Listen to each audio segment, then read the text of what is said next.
12 facts about Native Americans you didn't learn in history class. Warrior women, brilliant inventions, hoaxes, and your favorite snack food. If you didn't hear about these things when you studied Native American history in school, you missed out. Native American culture is not nearly as monolithic as your teacher might have had you believe. There were female warriors. In the movies, male Native American warriors rode off to battle, while their female counterparts remained behind to cook sow and take care of the camp. In real life, this wasn't always the case. Many warrior Native American women fought alongside men. The most famous of these was probably Buffalo Calf Road Woman, a member of the Northern Cheyenne tribe, who fought in the Battle of the Rosebud and the Battle of Little Bighorn. In fact, according to the elders of the Northern Cheyenne tribe, it was she who dealt Custer his final deadly blow. Buffalo Calf Woman is just one of many amazing women you didn't read about in history class. Native Americans had diverse housing. If the only thing you knew about Native Americans came from Hollywood, you would be forgiven for assuming every tribe lived in teepees, but this is far from the truth. Native Americans were encompassed by many tribes who spoke different languages and had different cultures and ways of life. Many of the Plains Indians tribes lived in teepees, but the nations of the Iroquois Nation lived in long, while the tribes of the Mesa Vert region dwelt in cliffs, while the tribes in Taos lived in a site which makes the area one of the top 16 American cities. For history buffs, sometimes the truth is complicated. The phrase Indian giver has long been used as a derogatory term to describe a person who gives a gift, then takes it away. The implication is that gifts from Native Americans can't be trusted because you might be asked to return them. The reality was, in fact, far more complicated, largely due to cultural barriers. White settlers came from a tradition of using money to make purchases, while Native American tribes largely relied on systems of bartering, which meant the objects they were offering weren't actually gifts, but rather objects of value, for which they understandably expected to receive something equivalent in return. Guess who invented popcorn? Popcorn has long been associated with the movies, or in recent years, the microwave, but although many of us may have wondered why popcorn pops, few of us have asked where popcorn actually came from. The indigenous people of the Americas first domesticated the strain of maize which produces popcorn thousands of years ago. In fact, popcorn artifacts dating back to 670 years ago were discovered in Peru. So the next time you grab a handful of your favorite snack, remember, it's not just Orville red and you should be thanking. You need to hear about Maria Talke. If you managed to get through school without hearing about Maria Talke, you missed out on hearing about a pioneering woman who changed the world. Talke, whose father was a member of the Osage Nation, dreamed of being a ballet dancer from the time she was a little girl. At 17, she moved to New York City to pursue a career as a ballerina, but racism stood in her way.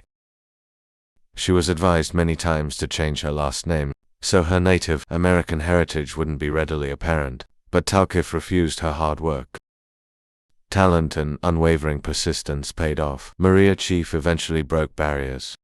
As the first American to dance with the Paris Opera Ballet in the Bolshoi Theater in Moscow, she became the prima ballerina at the New York City Ballet and was regarded as one of the greatest dancers in the world. The origin of hockey. If you're a hockey fan, you may be unaware you have the Saws, Foxes, and Assiniboine people to thank. They were among the Native American tribes who played a game called shinny. In shinny, a buckskin ball was hit down the field using a curved stick. In the winter months, the game was played over ice. White settlers took note, and over time, shinny was developed into the modern sport we call hockey. You can thank the Iroquois Nation for the Constitution. Depending on how much you know about the Constitution, you may be surprised to learn that Ben Franklin and the Founding Fathers modeled the United States Constitution on the Constitution of the Iroquois Confederacy.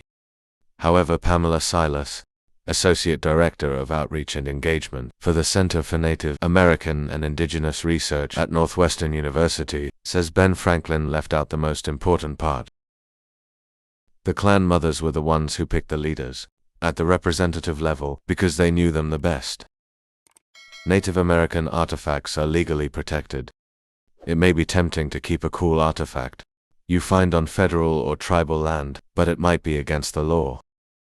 The Native Graves Protection and Repatriation Act recognizes that certain items belong to lineage descendants, Indian tribes, and Native Hawaiian organizations. This protection applies to human remains, funerary objects, sacred objects, and objects of cultural patrimony. Jim Thorpe was amazing. If you're a sports fan, chances are you've heard of Jim Thorpe. Thorpe was a member of the Sac and Fox Nation, and while you might know him for making Olympic history as the first Native American to win a gold medal, he actually won 2 for the pentathlon and decathlon. You might be surprised to learn he also played professional football, baseball, and basketball. In college, he also played lacrosse and won a ballroom dancing championship. It's no wonder many consider Jim Thorpe to be the greatest athlete of all time. There's more to Squanto's story than you were taught. When your teacher taught you about the Pilgrims of the Mayflower, you probably heard something about Squanto, a member of the Patuxet tribe who helped them survive. What many history books fail to say is that Squanto was equipped to help the Pilgrims because he learned English after being kidnapped. Squanto was abducted by English explorer George Weymouth, who took him to Britain as an exhibit for his financial backers. He was later returned to his homeland, only to be abducted by Englishman Thomas Hunt, who sold him into slavery in Spain. He was eventually returned, only to find his entire tribe had been killed by smallpox. It was only after this that he came into contact with the Mayflower passengers. We can finally honor the code talkers.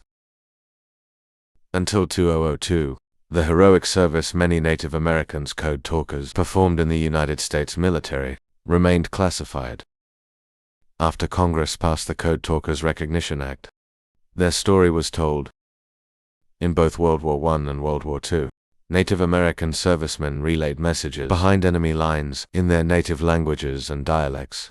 It was dangerous work, performed in a time when many Native Americans were fighting discrimination and discouraged from practicing their native culture. Back home, their codes were never broken, giving the United States a huge advantage. Today, the code talkers are credited with changing the course of history. Each tribe has a different culture. Most students only hear about a handful of Indian tribes, with well-known names like Cherokee, Mohawk, and Sioux, but there were countless different tribes. Even today, the United States government officially recognizes almost 600 tribes. The National Park Service has a tribal preservation program which assists these tribes in preserving their historic lands and important cultural heritage. Says Silas, it's important to remember that each tribe has different religious practices, language, and origin stories. Thank you for watching and listening.